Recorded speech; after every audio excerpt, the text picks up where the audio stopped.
When people think of men's wellness, they often think of urology issues, but it includes much more than concerns about erectile dysfunction and incontinence. Dr. Sarah Faris and Dr. Omer Raheem join us for a discussion about the new men's wellness clinic at UChicago Medicine, which takes a broader perspective on men's general health, including cardiovascular, endocrinology, fertility, and cancer support services. Plus, they'll take your questions. That's coming up right now on At the Forefront Live.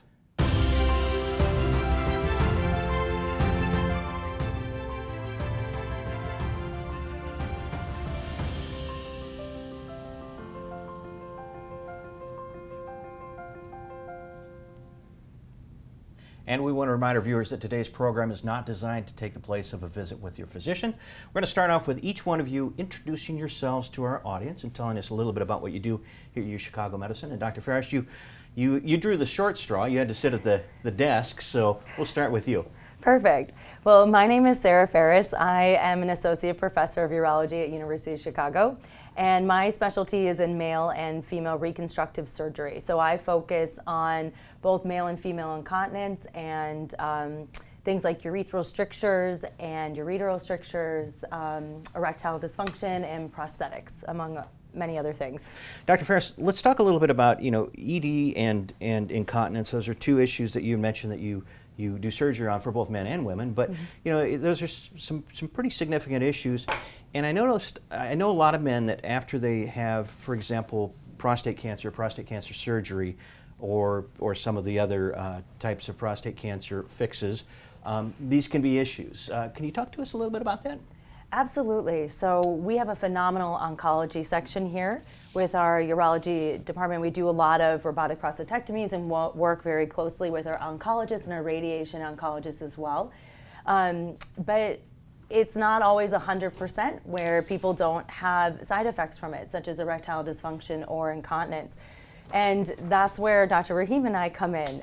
It's one of the things that actually drew me to urology was the quality of life aspect, because erections and sexual intimacy is an incredibly important aspect of people's lives. And urinary incontinence, you pee multiple times a day, and if you have leakage and need pads and you're worried about having an accident. I had a patient the other day who was talking about how he always has to wear dark pants whenever he goes on the golf course, and even then he's very concerned about the embarrassment of having an accident. So it's an incredibly impactful piece of the puzzle in all of this. And I think one of the things that's great is having Dr. Raheem and myself to help support patients through their entire journey. So, what exactly happens when, and I gave the example of prostate cancer because that's something we talked about the other day when we were doing our pre-show prep. What happens to men when they do have that surgery or some of the other treatments that happen with prostate cancer that cause these issues? Well, the neurovascular bundles that help with erectile function run along either side of the prostate. And then depending on the cancer, prostate cancer characteristics, whether or not it may involve some of those neurovascular bundles or it's more contained within the prostate, our surgeons come up with a very specific plan about whether or not and how much of those bundles they can save. But sometimes if the cancer is starting to invade outside of the prostate, they have to remove those bundles as well to get a good cure for the cancer. So that's one piece of it. That especially affects the erectile function portion of it. For the urinary incontinence piece, for men, your prostate acts as your main continence mechanism. It's very different for women, which is why stress incontinence is much more common, because we just have our external sphincters. Most men have never had to use it before, so there's a big degree of learning how to reuse that, but also if those muscles aren't as strong or the resection's really close to it, we don't know the exact mechanism, to be honest, of stress incontinence, but it is one of the things that can happen afterwards. In a way, that's one of your big valves, I guess, that exist in men. You've got more than one, but that's kind of exactly. I got you. So, exactly. Dr. Raheem, I think we may have a new microphone on you now, so we're going to give this another try and see if we can hear you. And let's talk a little bit. Let's go back and talk about the men's clinic again, because I don't think people probably heard that. So tell us again about the clinic and what the goal is there. Well, thank you again. This is great again, and I'm glad that we kind of promoting this, because this is in June actually going to be coming up the Men's Health Month United States. So it coincides really nicely with the opening of our clinic. The Men's Health Wellness Program at the University of Chicago is going to be one of the really state-of-the-art clinic program whereby we are not only going to provide expertise on urology, men's health, sexual dysfunction problems, but also we're going to link our men to multi-specialties, looking at their men's wellness in general. For example, if they have cardiology problems or heart issues, or even they have diabetes or weight issues, linking those men with us in the clinic with multiple doctors, and be able to see doctors at once, providing their high-level consultation with those to those men. So, really very proud, very excited about this program. It's going to provide really cutting-edge services and consultation to our men in Chicagoland. So we're going to play a couple of sound bites here in a few minutes with one of the patients of one of your early patients of the clinic, and it's interesting because this is an area that I think for a lot of men it's a difficult conversation to have, and I think a lot of men, you know, they'll receive treatment for something, particularly when we're talking about ED and incontinence, and some people just figure, well, this is what I've got to live with for the rest of my life. That's not necessarily the case, and that's why this is so important, I think, to have this discussion. And I don't know how to do it, but it would be nice to be able to kind of dispel some of those fears around talking about this. And I don't know if either one of you have any thoughts on that or any comments. It's just such a touchy subject. Absolutely, I can start first, and Dr. Ferris probably will add her input as well here. But I think when it comes to erectile dysfunction, sexual dysfunction in men in general, it becomes very sensitive. I mean, men wants to speak with a provider who can actually provide them with a good consultation, give them good options for treatments, and also being able to open up this conversation. It's touchy subject. Men, we know they're lagging behind women in terms when it comes to their health care. We know about 5 to 6 years gap between women and men when it comes to healthcare. So I think being able to provide those safety, clinics where they can open up and share their concern in an open manner, and then the other end we provide them with the treatment option that they deserve. And not only that, we can able to connect those men with ED, for example, with other health providers, like for example cardiology or heart specialists, because we know ED can be a check engine or a alarming sign for underlying cardiovascular problems. I like that check engine. It's kind of like the check engine light going off. I never thought about that, but that's a great point because it can indicate other issues within the body that need to be checked out. Dr. Ferris, can you tell us a little bit about, from your standpoint, just the importance and how you kind of dispel some of the awkwardness or difficulty that people have discussing this? I think just being very open to the conversation, and especially for me personally, when I find if a patient's starting to be a little embarrassed, helping along with the questions. We talk about this all day, every day, so we're very comfortable having these conversations, and really there's not much you can say that would ever shock us, we'll put it that way. And I think patients being reassured to know that we're very comfortable with this, we're very open, and we're here to help. I mean, that's the real reason that we're here, is to be able to provide therapies for patients. And I think helping just that comfort level that we have puts patients at ease significantly. Great. We are encouraging our viewers to type questions in, and we'll answer those. One of the questions that just came in, does the men's clinic include mental health? I hadn't thought of that one, but it makes sense, I suppose. Absolutely. I think, yes, indeed, we have partnered with our psychology department, and we have great providers who really provide high-level consultation. When it comes to mental health is an important factor for men to develop ED, erectile dysfunction, as well as sexual dysfunction, especially the younger ones. So we do provide a virtual as well as in-person consultation when it comes to mental health as well. Great. And I promised we would play some of these couple of sound bites from Clarence, who is a patient of yours.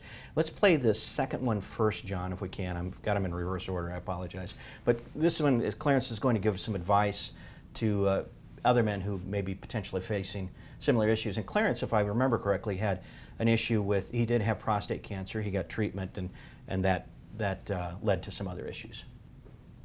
I would tell him, if your MD recommends a urologist, to make sure you find a good one right away who has a plan and follows through with the testings and leads you through it. And obviously, I would strongly recommend the University of Chicago because of what I've gone through and what they've done for me. I mean, within a month of meeting an oncologist here, I had already seen a radiation. I'd already gone through a complete body scan and was set up to go on the medications. The doctors were calling me 6:30, 7 o'clock at night, telling me what to expect or what they wanted me to do in the next step. And everything was a go after that. I would tell. See, that to me, that is just so important. The fact that the physicians connected with him the way you all did, the way you dealt with him, and clearly made him very comfortable. And Dr. Raheem, I know that Clarence had multiple challenges, but he's very open to discussing this because he knows that it's a hard thing for men to talk about.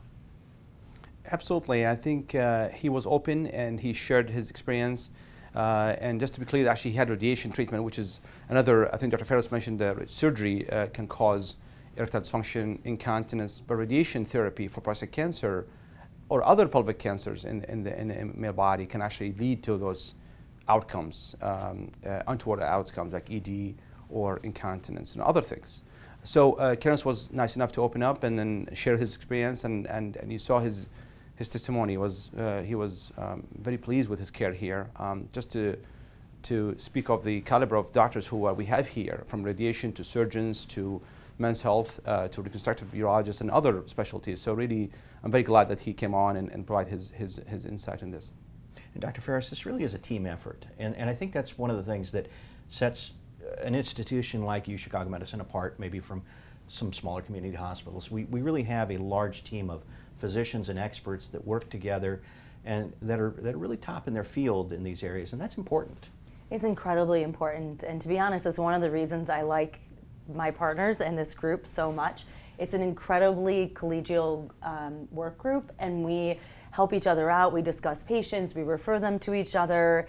If we're able to, if it's relevant for that surgeon that day, if they're in clinic, we will actually sometimes pull each other into a patient's room. So I think that, and then as I mentioned, the oncology piece, they have a well-oiled machine where it's an incredibly great uro-onc group. So I think we're very blessed. I mean, I get messages from patients, medical oncologists, about patients who are having issues.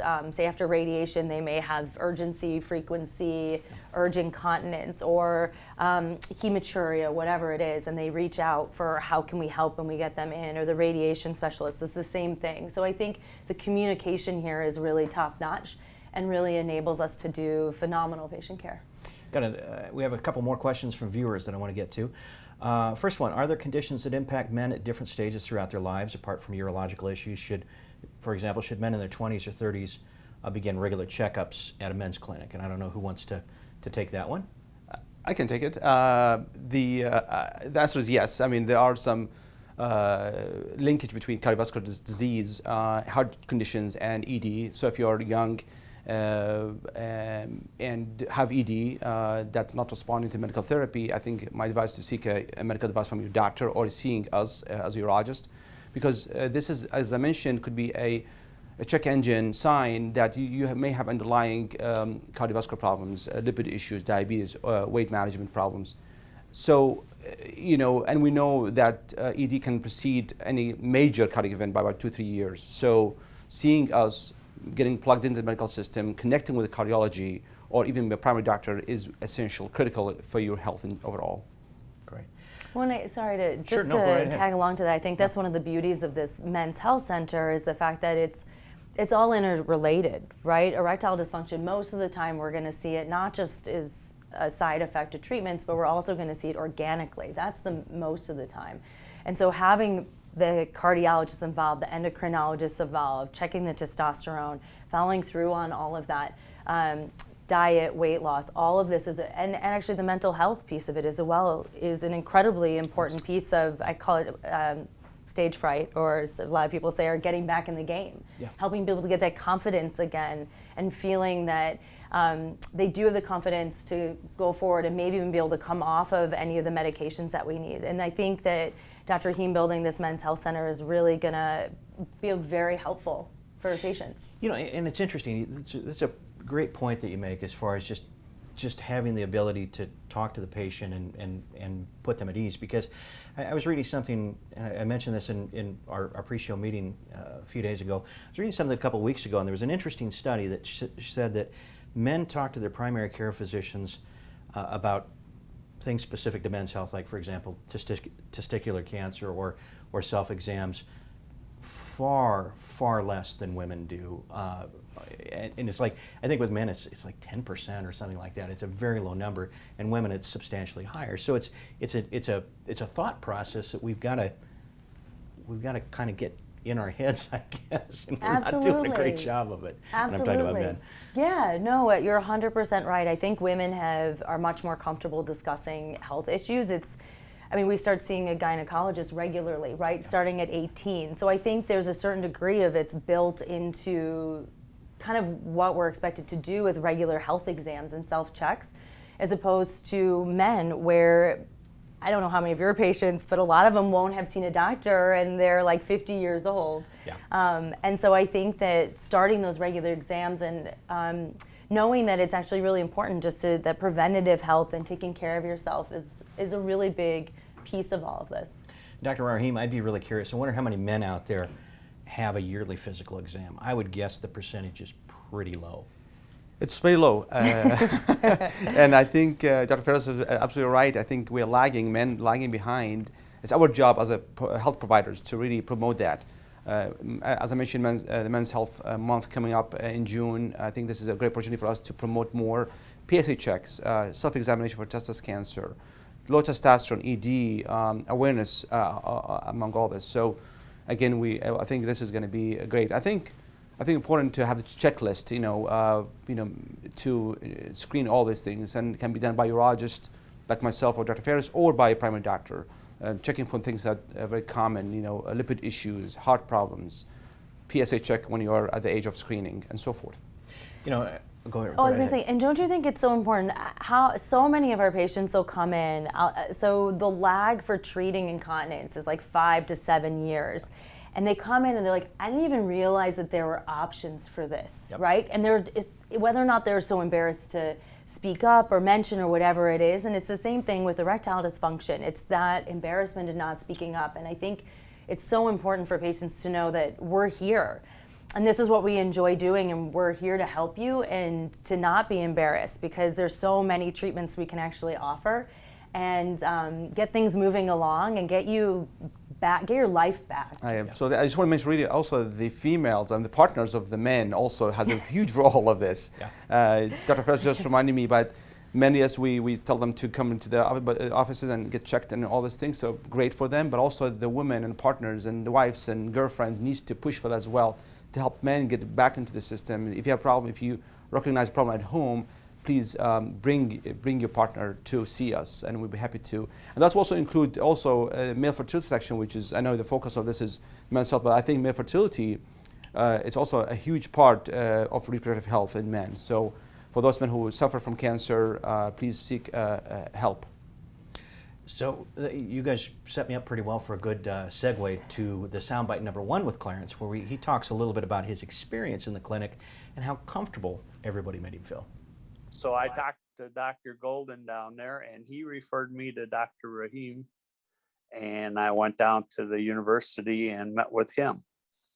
Yes, he's very personal, and he's got that invitation type personality where he makes you feel good being there and helps you through and bringing things out whereby, you're nervous and you're a little afraid to discuss this stuff. But I basically think he's a wonderful doctor and definitely stays on top of it. So again, it's a difficult situation a lot of times, I think, for men to deal with stuff like this, and I get it, but you all are very well versed in making people feel comfortable and at home, which is important. So Can you talk to us? You mentioned low testosterone earlier, and I'm kind of curious about that one because we hear the radio commercials all the time to take this drug or that drug, and you go pick them up at your big box store, and I always kind of shudder when I hear that because I doubt the value of that, but I could be wrong. Can you talk to us a little bit more about that and what can be done? So, sorry about that. I kind of set you up, didn't no, I? it's okay. It's okay. No, absolutely, and we specialize in this as well at the Men's Health and Men's Wellness program here. So, low testosterone is very common. It affects the whole spectrum of men.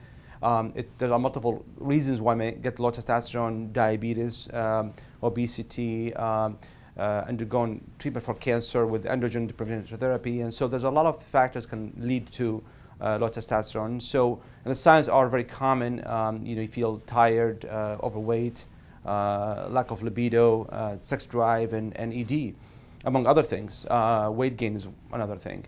So, when you have these symptoms, I think you should get blood work checked, low testosterone levels done in the morning, and then there are options out there for start from lifestyle changes to diet modifications to really medications. And now we have a whole spectrum of testosterone replacement therapy. We give it to improve those symptoms. Great. So we do have a couple more questions from viewers I want to get to. This one, my father was recently diagnosed with stage 1 prostate cancer. I'm 34. There's some general things I should start thinking about for my own risk. I don't know who wants to take that one.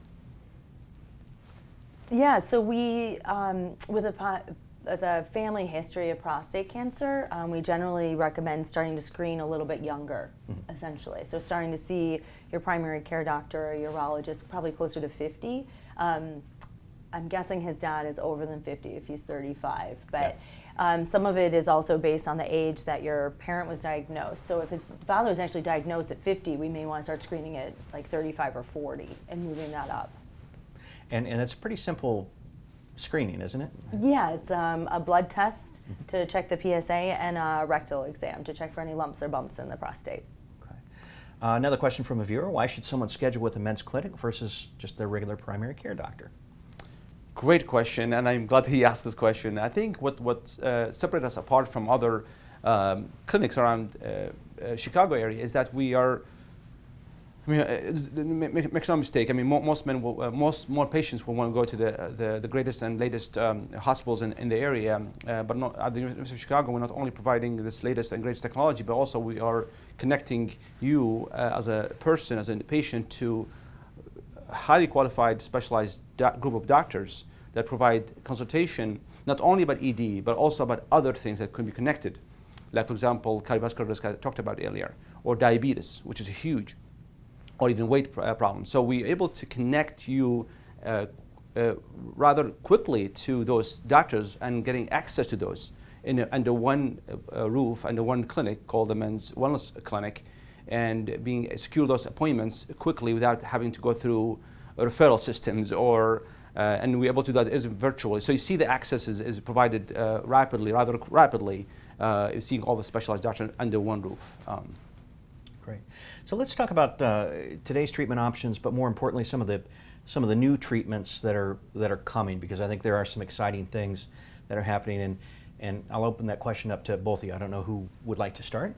What treatments for? Well, ED or incontinence. Those seem to be kind of the. Go right ahead. I'll start more simply with the incontinence because Sure. it's the ED piece of it gets much longer, I think. For the incontinence, just on a very basic level, there are generally two different types of incontinence. So there's actually an urge urinary incontinence, which is where the bladder is squeezing when it's not supposed to, and it can squeeze hard enough where you leak. And then there's a stress urinary incontinence, which is the type that we see from the lack of the support holding things with coughing, sneezing, laughing. For the urge urinary incontinence, we usually start with kind of a pathway, but we usually start with medications. And then if we tried like one or two, if that doesn't work, we do some special testing, and there are things actually like Botox in the bladder or sacral neuromodulation, which is kind of like a pacemaker for the bladder that stimulates the nerve going to the bladder. It's surgically implanted. For the stress urinary incontinence, generally we start with pelvic floor physical therapy to really work on strengthening those muscles and also teaching men how to use those muscles, because as I mentioned, most men have never had to use them before. And then if that doesn't work, then we start to think about things like slings, which is support for the urethra, or something called an artificial urinary sphincter, which is an implantable device that goes around the urethra and is generally gently closed around it to provide that resistance. And then there's actually a pump that we put, everything's on the inside, a pump that we put in the scrotum where you press it and it opens up that valve to allow you to go to the bathroom, and it's actually remarkably discreet. Once you start to learn how to use it, I mean, I think most men just use a urinal and people don't even notice. Interesting. I didn't know that existed. That's interesting. Yeah. So, Dr. Raheem, what are some of the things we're kind of looking towards in the future? Well, it's a lot, I can tell you, Tim. Again, one of the exciting things at the University of Chicago is linking the conditions the men will have with research and trials. So we are really at the forefront when it comes to erectile dysfunction research and trials. So one of the things we're excited about is providing latest technology in terms of treating ED. We know about the drugs, the pills, and the injections that could help men. But also we have surgical techniques we can provide with prosthesis to help restore erectile function even more better for those men who really have severe type of ED, erectile dysfunction. But also, we're now in the process of getting the newest treatments, which is in the context of trials and research trials, like the shockwave treatments and the stem cell work and the plasma-rich platelet treatment for erectile dysfunction.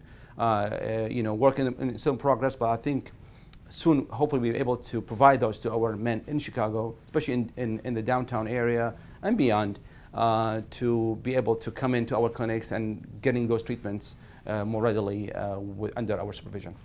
And I'm going to do, a little shameless plug. We also have a trial that we're the PI site for penile prosthesis, actually trying to look at, because one of the complications that is what we consider one of the dreaded complications are infections, and we're trying to figure out the role of antibiotics in that, and looking at all these different aspects of the implant procedure and what might be contributed to them and which patients would benefit from different antibiotics afterwards or not, and different medications. That's one of the things that I always tell people, a big benefit to coming to an institution like ours is that we are an academic medical center, we're a research institution, so a lot of the things that we're doing are happening here before they happen anywhere else, and so you really do get that cutting edge treatment, I guess you could say, for want of a better phrase, when you come here. Another question from a viewer. We're about out of time, but I want to get to this one. Is there any value to natural or homeopathic treatments for ED? That's a great question, and I get asked a lot in my clinic routinely. Truly, I mean, there are a lot of natural stuff you can try to improve erectile function, and unfortunately, there's no robust data to support using of such a homeopathic or let's say supplemental medicine to help with erectile dysfunction. We do, our views on this is that you can try it, there's no harm, it's typically they're very safe to take. So there's definitely no downside of taking it. But if you do have take it and then you not respond to those type of supplements, then you probably need to see a specialist, a urologist like myself or Dr. Ferris to evaluate you for this underlying problem that I talked about that could be needing more medication or even procedures to help you with that.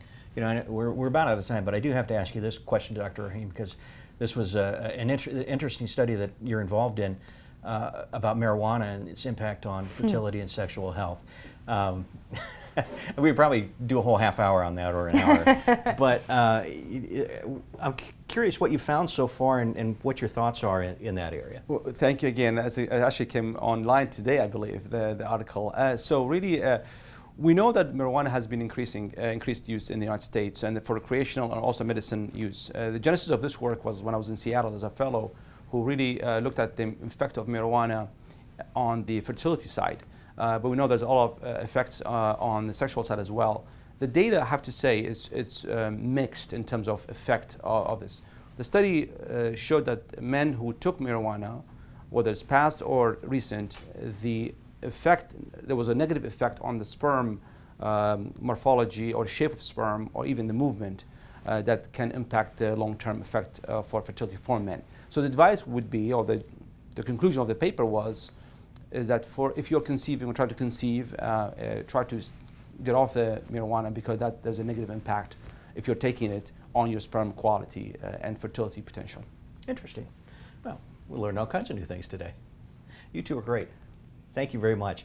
We are out of time. I want to thank our guest for being with us today, and I want to thank you who watched and participated in the program, asking those fantastic questions. Please remember to check out our Facebook page for our schedule of programs coming up in the future. To make an appointment, go online to UChicagoMedicine.org, or you can call 888-824-0200, and you need to try out that new men's health clinic or men's wellness clinic. It's really a neat thing that you all are doing. Thanks again for being with us today, and I hope everyone has a great weekend.